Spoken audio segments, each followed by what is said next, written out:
જય Shri Ram and good morning મિત્રો, સ્વાગત છે તમારું મારા નવા મિની વ્લોગમાં. 9 થઈ ગયા છે રેડી ને કરી હતી ભગવાનની પૂજા ને એટલી વારમાં તો માછલીઓ પણ ભૂખી થઈ ગઈ એટલે એમને નાખી દીધા ખાવાના દાણા ને આ તો જો મિત્રો પાણી ભરે હજી. અને મિત્રો બહાર જોયું તો ચકલા ચકચક કરતા હતા અને સવાર પડી ગઈ હતી ને આપણા બિસ્તરા પોટલા હજી રખડતા હતા. મસ્ત મજાની ભાખરી ને ચાનો નાસ્તો કર્યો અને લીલું પાણી લીધું ને ઘડિયાળ પહેરીને હાલતા થઈ ગયા નિશાળ બાજુ. બાકી હવારમાં હાલવું પડે ને એટલે બહુ વાલ આવે ને એટલી વારમાં તો આપણી બસ આવી ગઈ એટલે કઈ ઉપાધિ નહીં ને બાપા સીતારામની મઢીના દર્શન કર્યા, પરંપરા નિભાવી, મહાદેવના દર્શન કર્યા ને બેહી ગયા નિરાયતે બસમાં ઉપાધિ વગર. તા તો પોગી ગયા પાટીએ ને ચડી ગયા ડાયરેક્ટ હાઈવે ઉપર.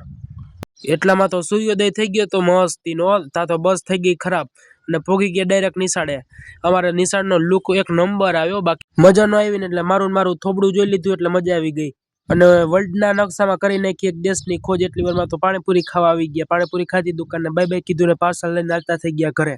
ઘરે આવીને કોથરા દાયબા પેટનો ભરાણું એટલે ચણાચોર ખાધા. ને મિત્રો આ મિની વ્લોગને અહીં જેન્ડ આપીએ છીએ. અને જો આ મિની વ્લોગ તમને ગમ્યો હોય તો લાઈક કરજો, શેર કરજો અને સબસ્ક્રાઈબ કરજો. તો મળીએ છીએ બીજા નવા મિની વ્લોગમાં. ત્યાં સુધી બધાને બાય બાય.